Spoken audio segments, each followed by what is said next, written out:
เดี๋ยวลงเก็บตัดต่อจะจริงคุณบุรี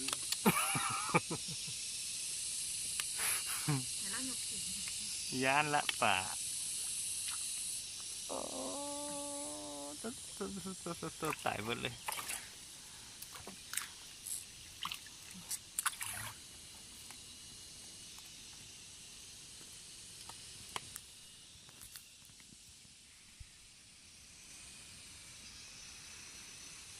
ตายมืดเลยเนาะป่าขั้นเทือเนาะหลายกว่ามูเนาะขั้นเหือ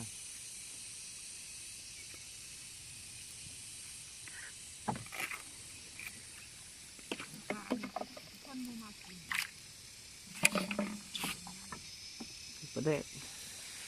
บ้านนั้นส่วนใหญ่ละปลาน้อยนะคุณเจ้าไม่ได้ใช้มงน้อย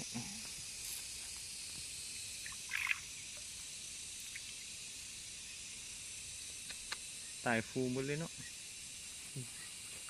ความสุข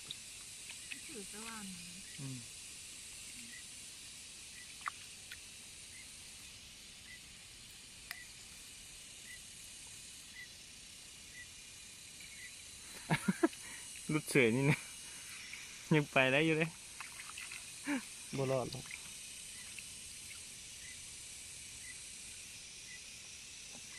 เขาเทสเขาว่า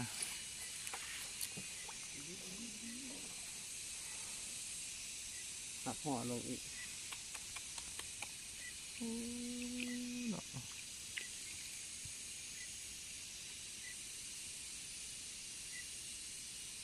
อาสุอาการ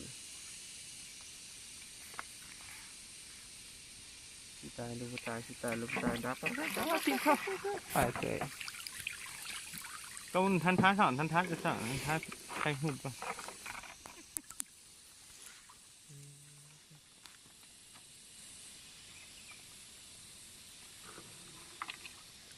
ยังได้มงซีนะ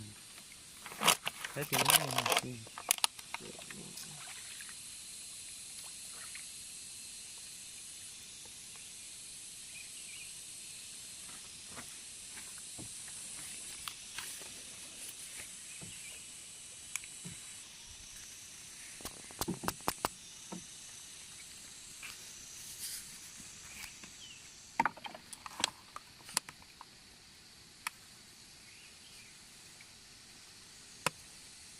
มงซีมงสองมงหนึ่งที่จะได้ไหลขโมยนี่มันจะปิดจ้าไม่ใช่ข้อไม่ใช่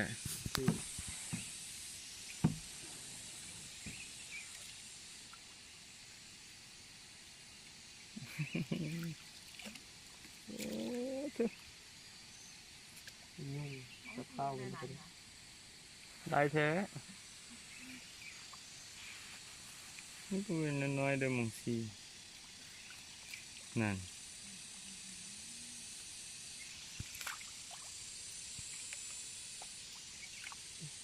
จะระดับนี้ถือว่าโอเคแล้วนะ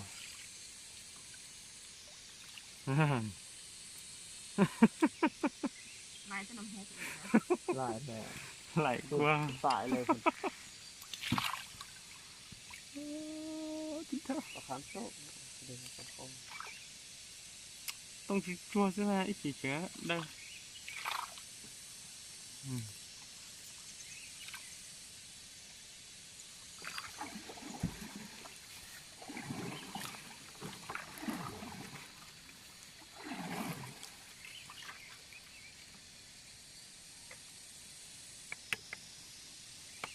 อยากกินปลาน้อยเลยมงซี่เลยเนาะมาห้างเส้นแถวนี้ล่ะ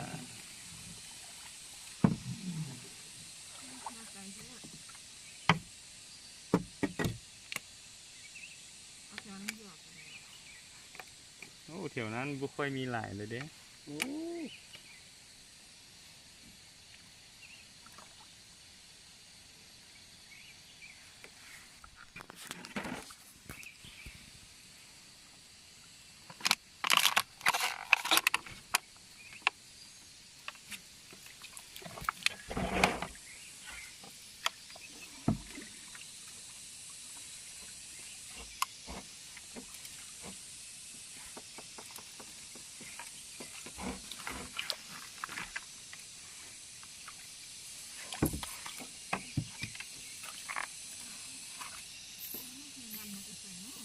ได้ปลาหมอมเนาะ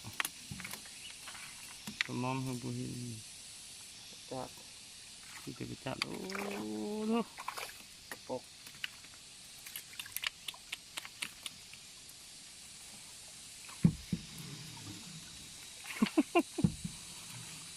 ไหลกลัวน้ำฮุกเท่ๆล่ะ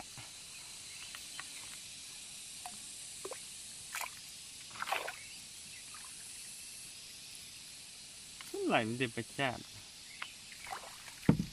มากินกล้วยเน่าเท่านี้นะเนาะ ปลาจะคนละอย่าง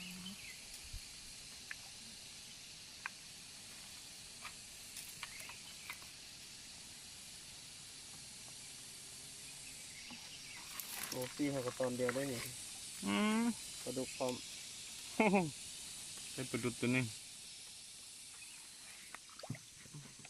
ทำการเสร็จเรียบร้อยแล้ว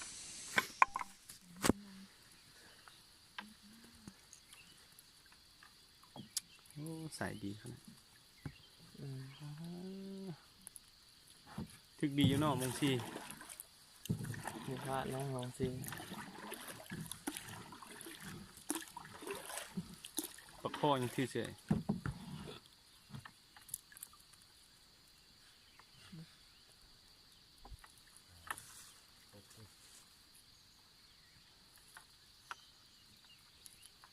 แต่ปรากฏตัวไหน บ่ก็ ประคอ นี่ กดนี่ต้องใส่อยู่พุ่นบนเขาเคยใส่ล้อมเนาะจึงถือ บ่ต้อง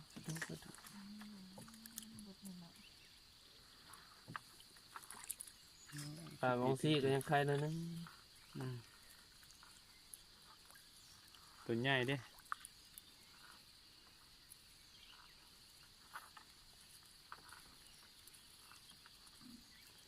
เบิ่งแม่มงสองนะ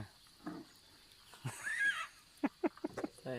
เที่ยวเลยนะ ผม มันเกิดจะมองสองนะมองหนึ่งมองเป็นไหนแบบ เห็นบ่ว่าแล้วมงไม่นะ มงไม่มาใส่ละคืออย่างนี้แหละ ไอ้ที่ใส่บ่ให้มันถึกแล้วได้ครับต้อง จะว่าจะสำได้ ไอ้ถุงมือหล่อมันก็ซื้อมานั้นถุงหน่อยมัน จังมามันก็ในกระเป๋าหั่นล่ะ อันนี้ปดไปนะ เจ้ากระเป๋ามาให้ด้วย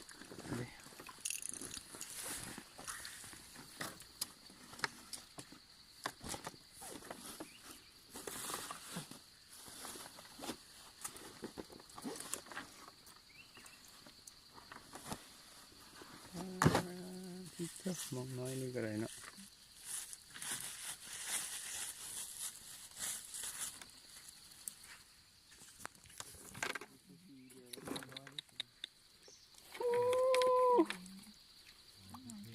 เดี๋ยวพงหนึ่งนี่เยอะโดด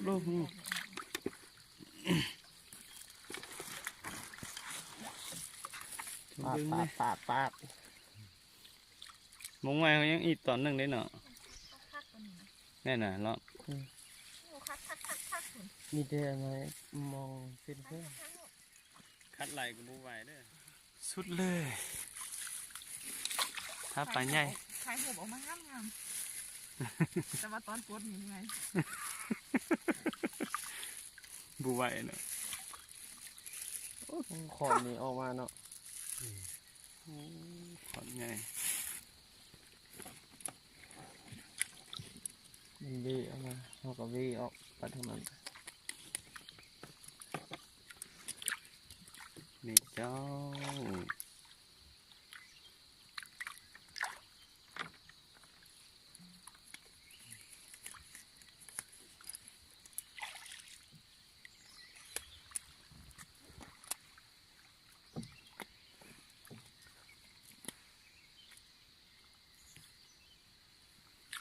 พอแล้วแหละ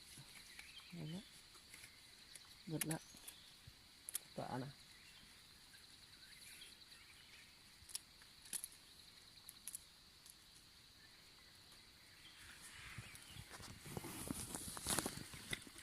นะยกให้ใส่หูมันดู เ